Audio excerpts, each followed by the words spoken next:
Hello friend, तो आज 5 दिनों के बाद वीडियो लाए हैं और इसका कारण यह है कि दुर्गा पूजा चल रहा था तो उसके कारण मैं घर चला गया था। तो चलिए आज शुरू करते हैं। उसका अगला टॉपिक है, ठीक है। पिछले क्लास में आप लोग देख लिए होंगे वीडियो कि क्या टॉपिक था सो, ठीक है। तो चलिए आज का टॉपिक शुरू करते हैं। प्रतिरोध के नियम, law of resistance. Loss of resistance, आखिर रेसिस्टेंस जो होता है वो होता क्या है, काम कैसे करता है, किसको कहते हैं, उसका क्या नियम है, ठीक है। कोई भी काम करने के लिए उसका नियम होता है। तो ये जो प्रतिरोध है, रेसिस्टेंस जो होता है उसका भी कोई नियम होता होगा, ठीक है।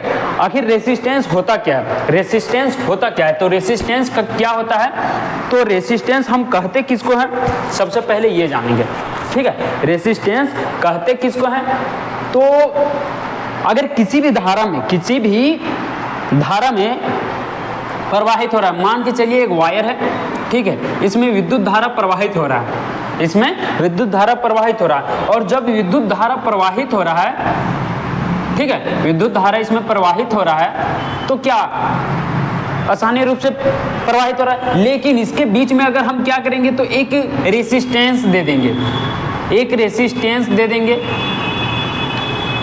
क्या किए, एक रेसिस्टेंस जोड़ दिए, ठीक है, एक रेसिस्टेंस जोड़ दिए। तो ये क्या किया, जितना करंट प्रवाहित हो रहा था उसको क्या किया, तो ये कुछ कम कर दिया। मान के चलिए यहाँ पर करंट प्रवाहित हो रहा था 2 एम्पियर, अब ये खर्च कितना कर लिया, तो मान के चलिए कि 1.5 एम्पियर ये खर्च कर लिया, ठीक है, एब्जॉर्ब कर लिया। अब बचा कितना, तो 0.5 एम्पियर बचा। तो क्या हो रहा है, 0.5 एम्पियर ही सिर्फ इधर निकल रहा है। मतलब क्या करता है विद्युत धारा, मतलब धारा को क्या करता है रेसिस्टेंस, तो रोकने का काम करता है। जैसे हम लोग कहीं जाते हैं, गाड़ी से जाते हैं, अगर गाड़ी में चक्का खराब हो जाएगा तो वो क्या कर रहा है, हम लोगों को आगे बढ़ने में, जाने के लिए वो क्या कर रहा है, तो बाधा उत्पन्न कर रहा है, ठीक है, रोकने का काम कर रहा है, ठीक है। कहीं फिल्म में भी देखे होंगे, कहीं भी देखते होंगे कि रास्ता पर पत्थर बिछा देता है या फिर लकड़ी गिर जाता है तो क्या होता है, हम लोगों को आगे जाने में बाधा होती है, दिक्कत होती है। तो क्या उसी प्रकार यहाँ पर भी एक रेसिस्टेंस नाम का व्यक्ति होता है, एक रेसिस्टेंस नाम का वस्तु होता है, ठीक है। रेसिस्टेंस नाम का एक वस्तु होता है जो क्या करता है, तो यह बाधा उत्पन्न करता है, आगे विद्युत धारा जो प्रवाहित होता है उसको रोकने का काम करता है। क्लियर, ये समझ में आ गया। अब इसका क्या क्या नियम है, ठीक है, इसका क्या क्या नियम है, तो नियम के अनुसार हम लोग पहला में इसको देखेंगे कि किसी चालक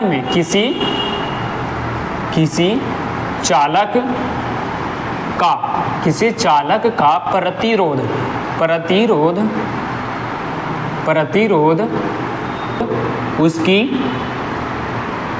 उसकी लंबाई के क्रमानुपाती होता है।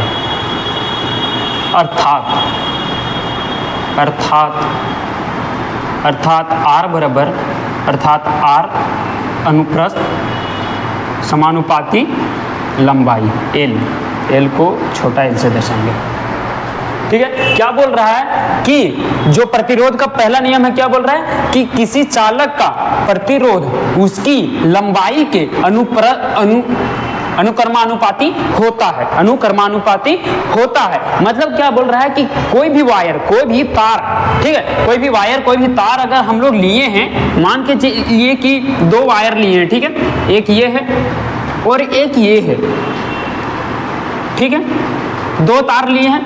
अब 2 तार में अंतर क्या दिख रहा है कि ये बड़ा है, ये छोटा है और ये बड़ा है, ठीक है, ये लंबा है और ये छोटा है। तो क्या होगा, दोनों में तो विद्युत धारा प्रवाहित होगा, दोनों में विद्युत धारा प्रवाहित हो रहा है। इसमें कितना हो रहा है, मान के चलिए 2 एम्पियर हो रहा है, इसमें कितना हो रहा है, तो 5 एम्पियर हो रहा है, ठीक है, इसमें 5 एम्पियर हो रहा है। लेकिन क्या होता है कि ये क्या बोल रहा है कि उसके प्रतिरोध की लंबाई, प्रतिरोध उसकी लंबाई के अनुप्रस्थ अनुक्रमानुपाती होता है। मतलब ये क्या होता है, तो अनुक्रमानुपाती होता है। अगर लंबाई बढ़ेगा, तार का लंबाई बढ़ेगा तो रेसिस्टेंस भी बढ़ेगा, तार की लंबाई कम रहेगी तो रेसिस्टेंस कम रहेगा। समझ में आ गया? ये लिख लीजिएगा साथ में कि R अनुक्रमानुपाती L, मतलब क्या होता है, ये दोनों बराबर नहीं हो सकते हैं। लंबाई बढ़ेगा तो रेसिस्टेंस भी बढ़ेगा, लंबाई घटेगा तो रेसिस्टेंस भी घटेगा। क्लियर?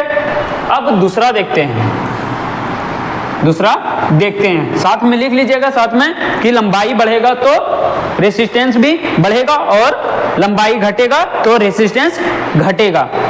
ठीक है, इसको एक ग्राफ छाप लीजिएगा इसमें साथ में।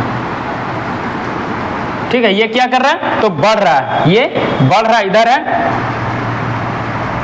रेसिस्टेंस, रेसिस्टेंस,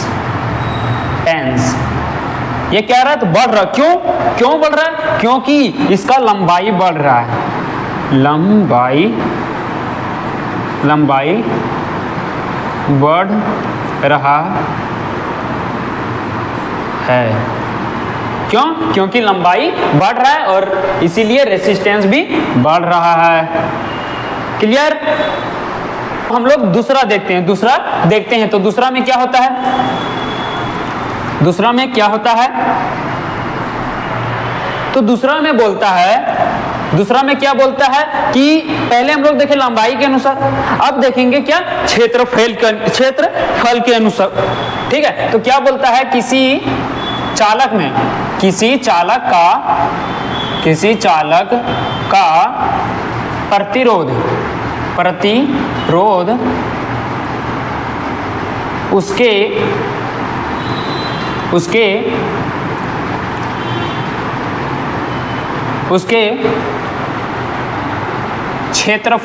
उसके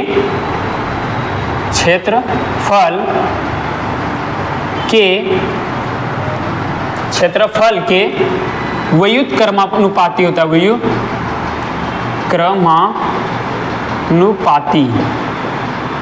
व्युत्क्रमानुपाती होता है। शॉर्टकट में हम लोग जानेंगे क्या होता है, तो किसी चालक का प्रतिरोध उसके क्षेत्रफल के व्युत्क्रमानुपाती होता है। मतलब क्या होता है, तो उल्टा होता है। अर्थात क्या लिखेंगे कि R बराबर नहीं, अनुक्रमानुपाती 1/, ये मतलब उल्टा होता है। वहां पे क्या था, पहले में क्या बोल रहा था, तो अनुक्रमानुपाती होता, वहां पर अनुक्रमानुपाती होता है, लेकिन यहां बोल रहा है क्या, व्युत्क्रमानुपाती होता है। यहां व्युत्क्रमानुपाती मतलब कि ये क्या हो गया, तो उल्टा हो गया, ये उल्टा हो गया। अब इसमें क्या बोल रहा है भाई, इसमें क्या बोल रहा है, तो जैसे देखिए ये है पतला तार, ठीक है, ये है पतला तार और एक है मोटा तार। ठीक है, ये है मोटा तार, विद्युत धारा तो दोनों में प्रवाहित होता है, लेकिन ज्यादातर हम लोग क्या सोचते हैं कि पतला तार लें। अरे भाई, लेकिन पतला तार लें तो चलेगा, दोनों चलेगा, मोटा वाला भी चलेगा और पतला वाला भी चलेगा। लेकिन अंतर क्या है कि अगर पतला वाला ले रहे हैं, अगर पतला वाला ले रहे हैं तो इसमें क्या होगा, तो रेसिस्टेंस क्या होगा, तो ज्यादा होगा, रेसिस्टेंस ज्यादा होगा। क्लियर? पतला वाला में क्या होता है, पतला तार में रेसिस्टेंस ज्यादा होता है और इसमें क्या होगा, तो रेसिस्टेंस कम होगा। अब ऐसा क्यों, कम क्यों होगा, मान के चलिए एक उदाहरण के अनुसार समझते हैं। ठीक है, जब हम लोग खेत में पानी पटाने जाते हैं, सिंचाई करते हैं, तो क्या होता है कि जब दोंग बनाते हैं हम लोग, जिसको दोंग कहते हैं, तो दोंग जब पतला रहता है, जब दोंग पतला रहता है तो क्या करता है, कहीं तोड़ देता है। ठीक है, या फिर नहीं तोड़ रहा है तो क्या कर रहा है, ऊपर पानी, मतलब क्या हो रहा है, ओवर हो रहा है, पानी ज्यादा हो रहा है। पतला है तो क्या हो रहा है, पानी ज्यादा हो रहा है, मतलब इसमें क्या हो रहा है, तो जाने में उसकी मतलब बाधा पहुंच रही है। ठीक है, एक साथ जाने में उसको बाधा पहुंच रहा है। ठीक है, वो क्या कर रहा है, बाहर निकल रहा है। ठीक है, लेकिन वही दोंग को अगर बड़ा बना दें तो क्या पानी तो आराम से जाएगा, खुला एकदम जाएगा। ठीक है। जब हम लोगों को गाड़ी चलाते हैं, हम लोग जब गाड़ी चलाते हैं, ठीक है, बस चलता है, मोटरसाइकिल चलाते हैं, खुद चलाते हैं, सभी लोग चलाते, तो जब गांव का रास्ता मिल जाता है, गांव का रास्ता मिल जाता है, पतला रास्ता मिल जाता है, तो क्या कहीं जहां जाना रहता है 1 घंटा में पहुंचना रहता है, लेकिन वहां कितना देर में पहुंचते हैं, तो 1.5 घंटा 2 घंटा लग जाता है, ठीक है। वही अगर 4 लेन मिल जाए, ठीक है, 4 लेन मिल जाए, 2 लेन मिल जाए, तो क्या होता है, उसमें क्या होता है, 1 घंटा पहले हम लोग आधा घंटा पहले पहुंच जाते हैं, 10 मिनट 15 मिनट पहले पहुंच जाते हैं। क्यों? क्योंकि वो रास्ता साफ रहता है, ठीक है, उसमें कोई बाधा नहीं होती है, ठीक है, उसमें कोई बाधा नहीं होती, सर्रा हम लोग चलते जाते हैं। ठीक उसी प्रकार इसमें भी होता है, इसमें भी होता है। क्या होता है कि अगर मोटा तार रहता है तो उसमें है सो करंट प्रवाहित, जो इलेक्ट्रॉन होता है वो आसानी से प्रवाहित होते रहता है, ठीक है, आसानी से प्रवाहित होते रहता है और बहुत ही अच्छा से प्रवाहित होता है। लेकिन इसमें क्या होता है, पतला वाला में क्या होता है, पतला वाला में कि इसको जो इलेक्ट्रॉन रहता है उसको प्रवाहित होने में थोड़ा दिक्कत आता है, ठीक है, थोड़ा दिक्कत आता है, ठीक है, इतना समझ में आ गया। क्यों क्षेत्रफल के अनुसार होता है। तो अगर मोटा तार है तो उसमें रेसिस्टेंस कम होगा। क्योंकि इसमें इलेक्ट्रॉन की प्रवाह होने की क्षमता बहुत ही अच्छा होता है और आसानी से प्रवाहित हो सकता है। परंतु पतला वाला तार में इसमें विद्युत धारा जो रहता है, इलेक्ट्रॉन रहता है, वह आसानी से प्रवाहित नहीं हो पाता, जिसके माध्यम से इसमें क्या होता है, तो रेसिस्टेंस अधिक होता है। क्लियर। अब हम लोग देखेंगे तीसरा नंबर। चलिए तीसरा देखते हैं। तीसरा क्या बोलता है, तीसरा क्या बोलता है कि किसी चालक का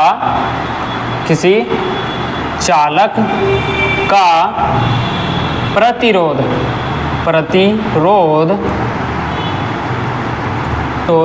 उसके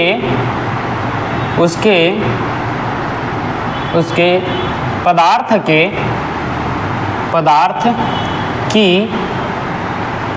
के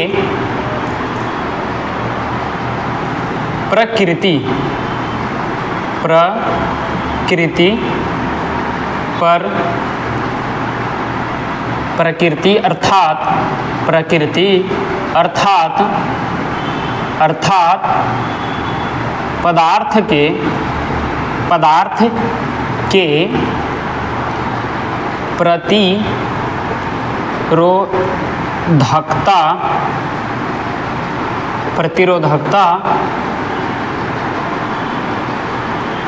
प्रतिरोधकता पर निर्भर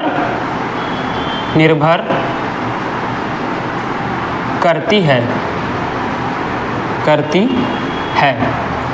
ठीक है। अर्थात क्या लिखेंगे, तो R बराबर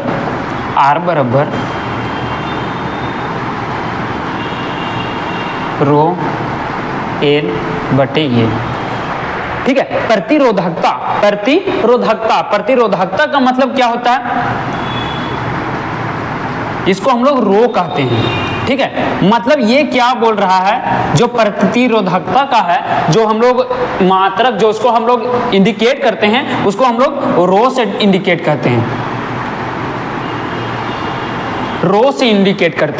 ठीक है, रो से इंडिकेट करते हैं। अब देखिए कि ये क्या बोल रहा है, किसी चालक का प्रतिरोध उसके पदार्थ के प्रकृति अर्थात पदार्थ के प्रतिरोधकता पर निर्भर करता है। जैसे क्या होता है कि कुछ ऐसे पदार्थ होते हैं कि पदार्थ पर भी निर्भर करता है कि हम कैसे बना रहे। जैसे प्रकृति के अनुसार पहले से हम लोगों को क्या मिला, तो बहुत से ऐसे चीज मिल रहे जिसमें विद्युत धारा प्रवाहित होता है, ठीक है। लेकिन नॉर्मली जो हम लोग देखते हैं, सोना चांदी ये सब भी प्रकृति ने ही दिया, बस हम लोग उसको क्या किए, तो उसको ढांचा प्रदान किए, अलग अलग उसको आकृति में बनाने का काम करते हैं, ठीक है। तो क्या होता है कि जो सोना होता है क्या होता है, तो हम लोग जानते हैं कि चांदी में क्या हो रहा है, तो चांदी में बहुत ज्यादा विद्युत धारा प्रवाहित होता है, ठीक है। और तांबा क्या होता है, विद्युत धारा बहुत ज्यादा प्रवाहित होता है, ठीक है। सबसे ज्यादा सोना में होता है, तांबा में होता है, चांदी में। तो हम लोगों को क्या मिल रहा है, हम लोगों को ये पता चल रहा है कि ये प्राकृतिक द्वारा दिया गया है, ठीक है, पहले से दिया गया है। अब जब पहले से दिया गया प्रकृति के अनुसार, तो इसमें तो निर्भर मतलब कि फिक्स है कि ये सबसे ज्यादा विद्युत धारा प्रवाहित करेगा, इसमें उससे कम होगा, उससे कम होगा। ठीक है, मतलब क्या हो रहा है कि इसमें जो रेसिस्टेंस का क्षमता रहेगा, वो रेसिस्टेंस का जो क्षमता रहेगा वो सबसे कम रहेगा, मतलब रोकने की जो क्षमता है इसमें क्या होगा, तो सबसे कम होगा। ठीक है, सबसे कम होगा। और इसमें क्या होगा, तो उससे थोड़ा ज्यादा होगा, रेसिस्टेंस का मात्रा ज्यादा होगा, इसमें थोड़ा कम होगा। मतलब इसके अपेक्षा क्या होगा, सबसे पहले इसमें कम होगा, उससे थोड़ा सा ज्यादा होगा, उसमें थोड़ा सा ज्यादा होगा। ठीक है, कहीं भी बोला जाता है जब हम लोग घर में वायरिंग करते हैं तो क्या बोलते हैं, कॉपर का तार लेकर आए, तांबा का तार लेकर आए। क्यों? क्योंकि इसमें विद्युत धारा आसानी से प्रवाहित होगा, अच्छे से प्रवाहित होगा। क्या चांदी का हम लोग लगा सकते हैं? नहीं लगा सकते भाई, हम लोगों को पहनने के लिए नहीं होता है, तो क्या हम लोग चांदी का वायर लगा देंगे, सोना का वायर लगाएंगे, तार लगाएंगे? सब बताइए, नहीं हो सकता है। तो क्या हम लोग किसका लगाते हैं, तो तांबा का लगाते हैं, कॉपर का लगाते हैं, ये आसानी से मिल जाता है, कम रेट में मिल जाता है। ठीक है, क्लियर। अब इसमें एक चीज और हम देखते हैं, एक चीज और देखते हैं कि ये ठीक है, इतना हो गया, ये तीन प्रकार का जो देखें, यही है क्या, प्रतिरोध के नियम। मतलब शुरू से एक चीज और देखते हैं, मतलब शुरू से देखते हैं कि पहला में क्या था, तो उसका क्षेत्रफल अगर मतलब लंबाई अगर ज्यादा है तो रेसिस्टेंस भी ज्यादा है, लंबाई कम है तो वो क्या होगा, रेसिस्टेंस भी कम होगा। मतलब दोनों समान ही चल रहे हैं। ठीक है, अब जो क्षेत्रफल के अनुसार क्या था, तो उसका व्युत्क्रमानुपाती उसका उल्टा था, मतलब क्षेत्रफल बढ़ेगा तो रेसिस्टेंस कम होगा, और क्षेत्रफल घटेगा तो रेसिस्टेंस ज्यादा होगा। ठीक है, तीसरा में क्या बोल रहा है कि प्राकृतिक के अनुसार, प्राकृतिक जो पदार्थ है उसमें प्रतिरोधकता पहले से निहित है कि इसमें इतना ही प्रतिरोध होगा, उसमें उतना ही प्रतिरोध होगा। ठीक है, मतलब कि क्या हो रहा है, तो चांदी में, जैसे हम लोग चांदी में, सोना में देखते हैं तो क्या होता है, उसमें विद्युत धारा ज्यादा प्रवाहित होता है, उसमें विद्युत धारा ज्यादा प्रवाहित होता है। तो क्या है, पहले से हम लोगों को निहित है, वह पहले से निहित है कि इसमें ज्यादा विद्युत धारा प्रवाहित होगा ही, इसमें रेसिस्टेंस का मात्रा कम है। क्लियर? ठीक है। अब एक ये प्रतिरोध का एसआई मात्रक क्या होता है, प्रतिरोध का एसआई मात्रक क्या होता है, इसको हम लोग किससे इंडिकेट करते हैं, तो आर से इंडिकेट करते हैं। ठीक है, आर से इंडिकेट करते हैं, रेसिस्टेंस कहते हैं। ठीक है, अब इसका एसआई मात्रक क्या होता है, एसआई मात्रक क्या होगा, तो ओम होगा। रेसिस्टेंस का एसआई मात्रक ओम होगा। ठीक है, लिख लीजिएगा, याद रखिएगा। ठीक है, कि रेसिस्टेंस को किससे निरूपित करते हैं, तो आर से निरूपित करते हैं। इसका एसआई मात्रक क्या होता है, तो ओम होता है। ठीक है, रेसिस्टेंस को मापने का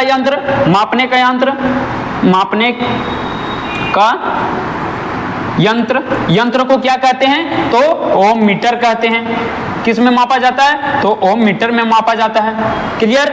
ओम मीटर में मापा जाता है। ठीक है, तो आज के लिए इतना ही, और कैसा लगा वीडियो कमेंट करके जरूर बताएं। यह है पूरा फुल प्रतिरोध के 3 नियम। क्लियर? तो याद कर लीजिएगा, और इसके आगे हम अगला टॉपिक अगले वीडियो में लाएंगे। ठीक है, थैंक यू।